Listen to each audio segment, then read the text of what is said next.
Hello everyone, so this chapter of Charlotte's Web is called Dr. Dorian, chapter 14. The next day was Saturday. Fern stood at the kitchen sink drying the breakfast dishes as her mother washed them. Mrs. Arable worked silently. She hoped Fern would go out and play with the other children instead of heading for the Zuckerman's barn to sit and watch animals. Charlotte is the best storyteller I ever heard, said Fern, poking her dish towel into a cereal bowl.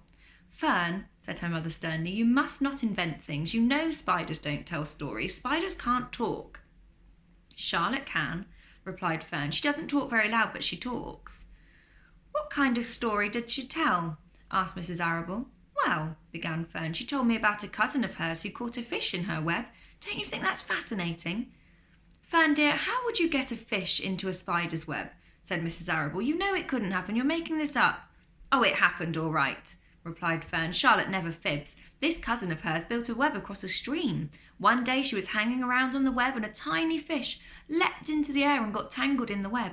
The fish was caught by one fin, Mother. Its tail was wildly thrashing and shining in the sun. Can't you just see the web sagging dangerously under the weight of the fish? Charlotte's cousin kept slipping in, dodging out, and she was beaten mercilessly over the head by the wildly thrashing fish, dancing in, dancing out, throwing. Fern, snapped her mother, stop it. Stop inventing these wild tales. I'm not inventing, said Fern. I'm just telling you the facts. What finally happened? Asked her mother, whose curiosity began to get the better of her. Charlotte's cousin won. She wrapped the fish up, then she ate him when she got good and ready. Spiders have to eat the same as the rest of us. Yes, I suppose they do, said Mrs. Arable vaguely. Charlotte has another cousin who is a balloonist. She stands on her head, lets out a lot of line and is carried aloft on the wind. Mother, wouldn't you simply love to do that? Yes, I would, come to think of it, replied Mrs. Arable, but... Fern, darling, I wish you would play outdoors today.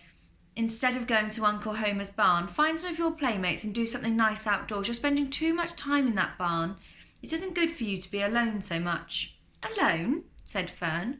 Alone? My best friends are in the barn cellar. It's a very sociable place. Not at all lonely. Fern disappeared after a while, walking down the road towards Zuckerman's. Her mother dusted the sitting room. As she worked, she kept thinking about Fern. It didn't seem natural for a little girl to be so interested in animals. Finally, Mrs. Arable made up her mind. She would pay a call on Dr. Dorian and ask his advice. She got in the car and drove to his office in the village. Dr. Dorian had a thick beard. He was glad to see Mrs. Arable and gave her a comfortable chair. It's about Fern, she explained. Fern spends entirely too much time in the Zuckerman's barn. It doesn't seem normal. She sits on a milk stool in a corner of the barn cellar near the pig pen and watches animals hour after hour. She just sits and listens. Dr. Dorian leaned back and closed his eyes. How enchanting, he said. It must be real nice and quiet down there. Homer has some sheep, hasn't he? Yes, said Mrs. Arable, but it all started with that pig we let Fern raise on a bottle. She calls him Wilbur. Homer bought the pig, and ever since it left our place, Fern has been going to her uncle's to be near it. I've been learning things about that pig, said Dr. Dorian, opening his eyes. They say he's quite a pig. Have you heard about the words that appeared in the spider's web? Asked Mrs. Arable nervously. Yes, replied the doctor. Well, do you understand it? Asked Mrs. Arable. Understand what? Do you understand how there could be any writing in a spider's web? Oh, no, said Dr. Dorian. I don't understand it, but for that matter, I don't understand how a spider learned to spin a web in the first place. When the words appeared, everyone said they were a miracle, but nobody pointed out that the web itself is a miracle. What's miraculous about a spider's web?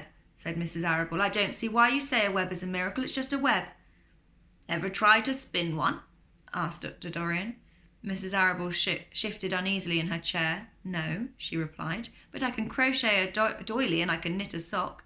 Sure, said the doctor, but somebody taught you, didn't they? Oh, my mother taught me. Well, who taught a spider? A young spider knows how to spin a web without any instructions from anybody. Don't you regard that as a miracle?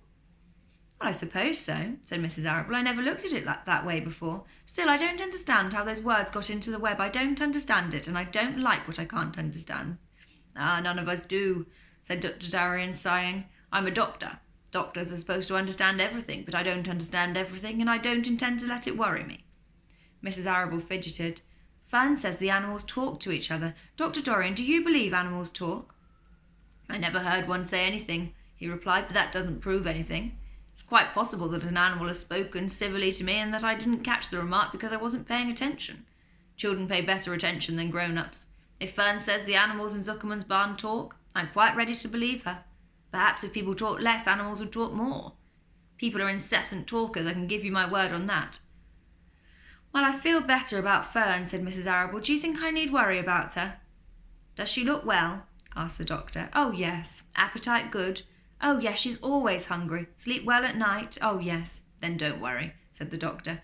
Do you think she'll ever start thinking about something besides pigs and sheep and geese and spiders? How old is Fern? She's 8. Well, said Dr. Dorian, I think she will always love animals, but I doubt that she spends her entire life in Homer Zuckerman's barn cellar. How about boys? Does she know any boys? She knows Henry Fussy, said Mrs. Arable brightly. Dr. Dorian closed his eyes and went into deep thought. Henry Fussy, he mumbled. Remarkable. Well, I don't think you have anything to worry about. Let Fern associate with her friends in the barn if she wants to. I would say offhand that spiders and pigs were fully as interesting as Henry Fussy. Yet I predict that the day will come when even Henry will drop some chance remark that captures Fern's attention. It's amazing how children change from year to year. How's Avery? He asked, opening his eyes wide. Oh, Avery, chuckled Mrs. Arable. Avery is always fine. Of course, he gets into poison ivy and gets stung by wasps and bees and brings frogs and snakes home and breaks everything he lays his hands on. He's fine. Oh, good, said the doctor. Mrs. Arable said goodbye and thanked Dr. Dorian for very much for his advice. She felt greatly relieved. And that's the end of that chapter.